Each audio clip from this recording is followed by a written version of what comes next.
So, speaking of trolling and people who's using clickbait, your boy.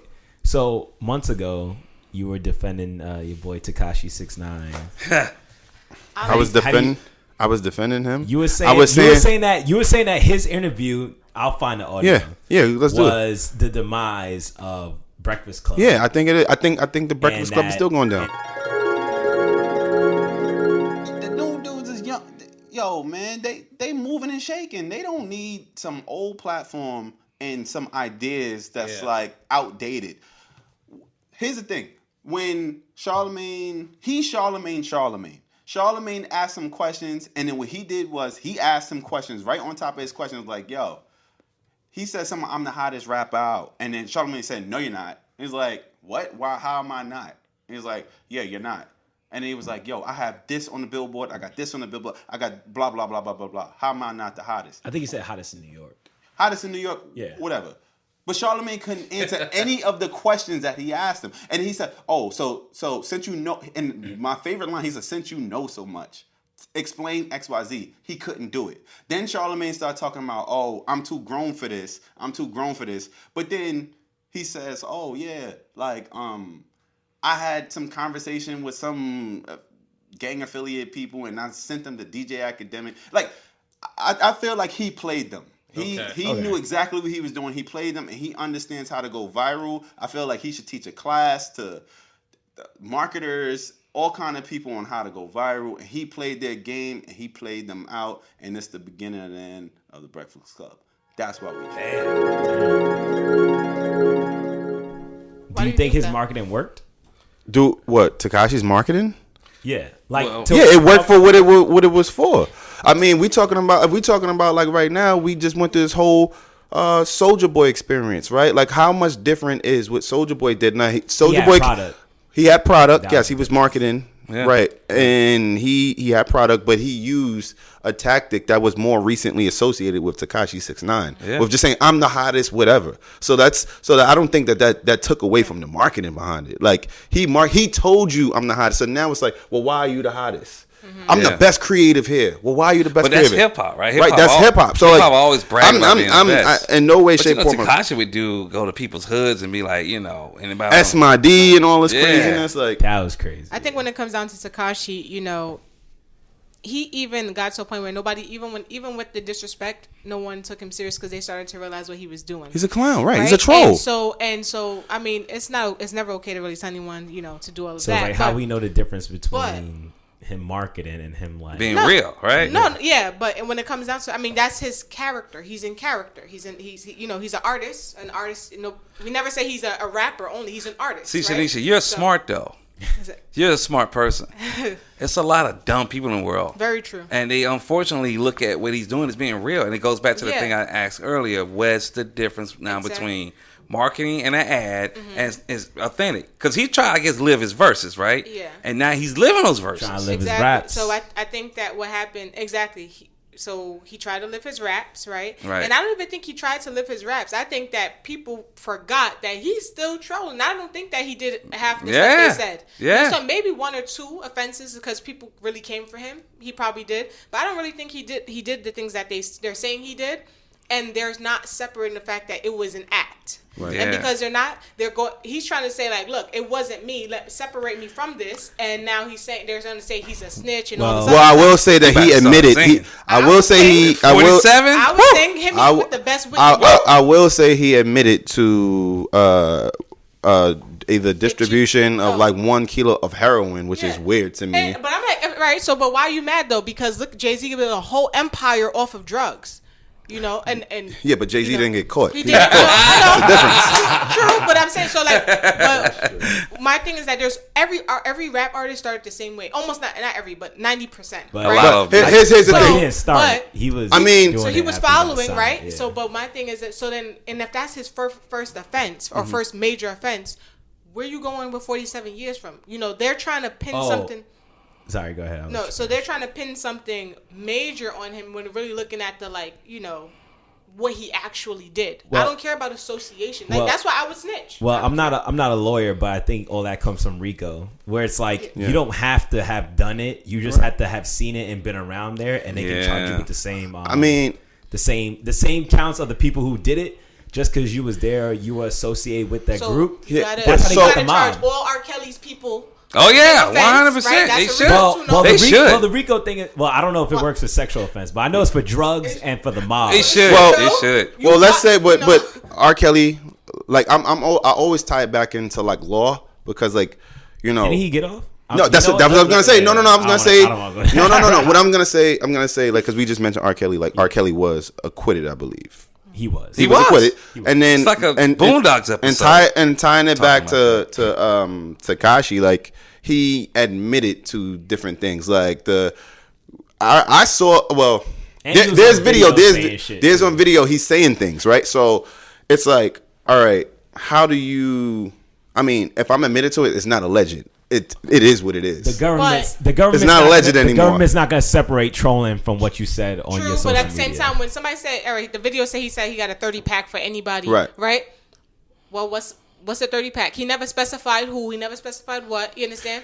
He was on the phone with the person, right? But at the same time, he never specified what the 30-pack was for. You know? So so I'm just saying his lawyer got to do a good job. You understand? Because there's no specific. I mean, but when I'm saying so look, like from the mentality you're speaking from, like I get that, like it's like a 30-pack. That could be a 30-pack of cigarettes. I don't know. 30-pack of socks. But at the same time, to that point, he admitted to when the rapper Chief Keef and his associate was here, and it was a shooting at the hotel. Yeah. He admitted to say, no, my associate did that. Yeah. So it's like he gave himself up. I mean, it's like you can't go back from that. He took a deal.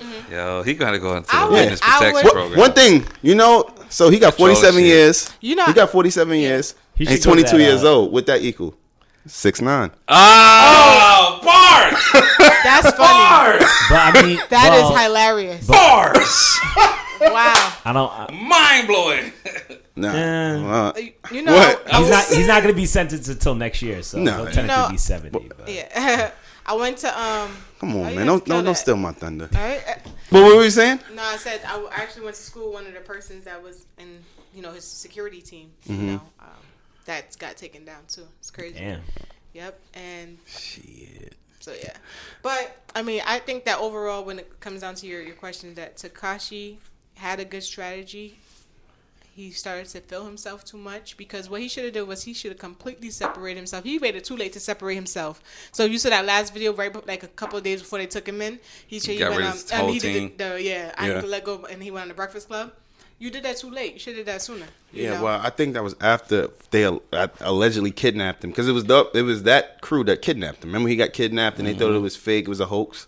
No. This was the. No, I know what you're talking about. Yeah, I know what you're saying. I'm saying when he did, I feel like when he did that, he was trying to separate himself from them. Yeah, but he should have done it more, because he actually went back, to them. In fact, that's when I started to see that people got on board. That went forward.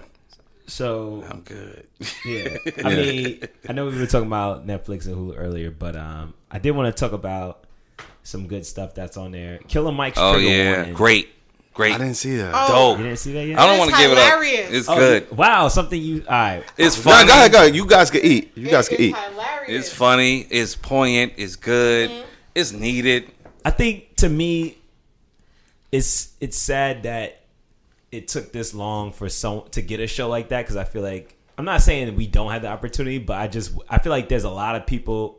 Hey, I guess, like you said in the other pod, timing is everything. It is. But I think Killer Mike, he's got a great personality. I love the way he hosts the show. Yeah, man. Me and my wife Mick. Nah, you have to watch it. We know Killer Mike from Atlanta. We've seen him a million times around the city. Yeah. We met him once randomly flying back from San Francisco. Coca-Cola though. I want to try that. I'm sure it tastes good. I don't drink soda, but I want to try it too. I'll put that in some whiskey. Yeah, for the culture. Turn it up. When he sells it, I definitely want to get some for the pod. But no, man, Killer Kill. We call him Killer Kill from Adamsville, because he's from Adamsville, right? Another part of Atlanta, Bankhead area. But yeah, man. I mean, he just bring a whole point of view. He's a smart dude. That's the whole thing about Killer Mike. He's more than just this MC. He's a dude with like a point of view, and he backs it up with facts and and history. It's not to say that he's always right. Like, apparently he caught hands about the whole thing around like gun rights, because he's an avid gun collector and he's a avid proponent of the Second Amendment. But overall, man, this cat, he's doing his thing, man. I love what he's doing with the show. The show it just tackled a lot of like black issues or just societal issues. And he challenged a lot of it. Yeah, it reminds me a little bit of Adam Ruins Everything. But like you said, from Atlanta, from like a black perspective, and also from like from another point of thinking. Yeah, a way of seeing things. Like the first episode, not to get on spoilers, but go stream it. Fuck you, whatever. Trying to do everything black. Like, well, yeah, right. Dollar black, and that's a real thing. Like this idea that your dollar stay in your neighborhood only 6 hours. That's crazy. Because we don't really support each other, or we don't understand the value of our dollar, and him just trying to only deal with everything black was very hard in that episode, right? So everything from not just the restaurant where he ate at, but does this restaurant buy their supplies from other black folks, right? So it's really getting us to start thinking about like, yeah, it's cool. You can be a sports person or an MC, but why not own some dry cleaners? Why not own the people? Why not own the company that supply these dry cleaners with supplies? Why not what Cold Facts would talk about, like owning the green, right? Nobody questions the green paint and all these signage on the roads. Somebody's making that paint, and they're making a lot of money off that paint, right? So yeah, it's the green of all this shit. That's true. Shanice, you about to say something? No, I was going to say, to your point, that was like, it was really eye-opening because me and my husband talked about doing the challenge of buying all black for a year. Yeah. Doing everything all black. And then he brought it to a bigger perspective that, it's like, where do they get their stuff? Because am I really buying black? That's that B2B, and right? So I just, it was just an eye-opener, and I was like, if we're going to do this, we really have to do some research because I want to do it for real, like how he did, Yeah. And, like 1000 said it feels impossible. He knew a person whose dad owned a box company. That's all his whole company dealt with boxes. Mm-hmm. And that sounds really silly, right? But that's actually ingenious. Think about all the shit we. That's a lot. That's a really great company because if you all get this Amazon shipping. to buy your box, come on. So boxes are definitely needed. So as an outsider, and I'm just only asking a question because I haven't seen the content. I really don't like to talk about things I haven't seen. Right. Does he talk about the experience? He does. Yeah, you'll see. He actually shows the experience. Yeah. He's trying to live the experience. Exactly. Got you. Because like me, as a person who's consuming like black, sometimes the experience is like, oh. So no. Oh, he talks about that on the interview did you see his Breakfast Club interview? Yeah. He kind of mentions it on there. Yeah. So. No, from what you're talking about, he doesn't talk about that experience. He shows his experience of like how difficult it is. I think to Shanisha's point is like you can I can own a store and if I could be getting my supplies from Asian or white people or which I think is still Italians. Fine too, right? But it would be great to take it a step deeper. Yeah. But yeah, he doesn't talk about that experience of it, the consumer experience experience of it, like it being rough or, I think also too, because to that point, I do want to say I think we do need to get out of this mentality because there are a lot of businesses that are bad, regardless of if you're white or black. I think for some reason black people don't give a black person a second chance versus like. Yeah, another race or person who owns a business will fuck you over and you be like, all right, whatever, I'll still mess with him. But Soldier said that.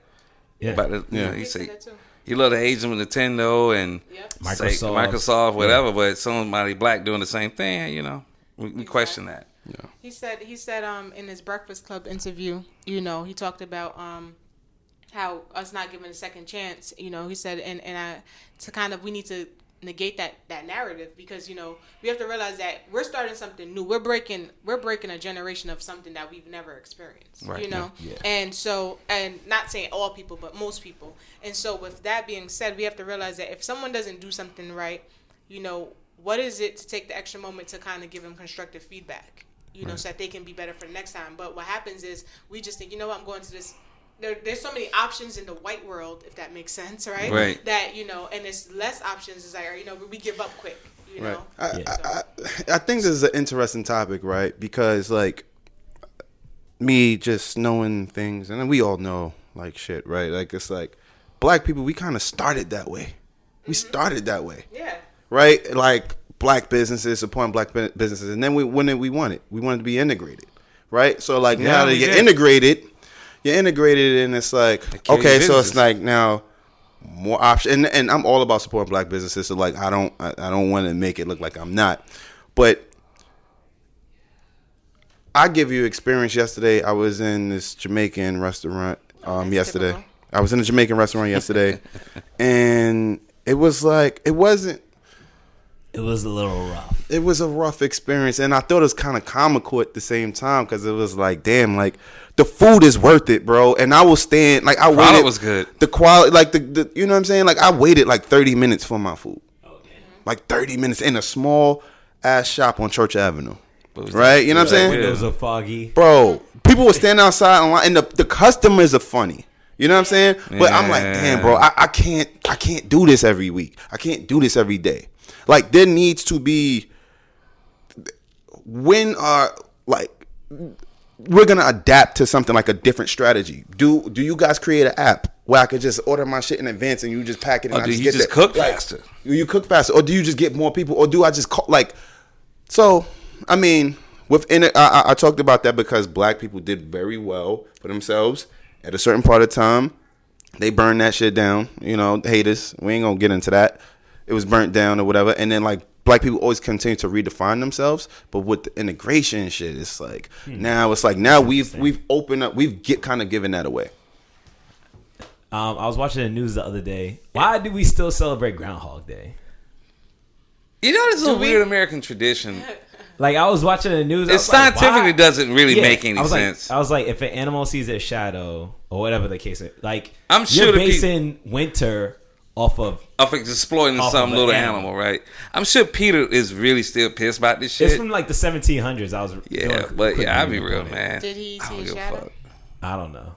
I don't care. It's sunny out right now. Yeah. I remember when the mayor dropped him that one year and he died. I was like, damn. And then the groundhog. I was like, that's why we gotta stop this. Well, shit. it never aligned with global warming, so it doesn't even matter. No.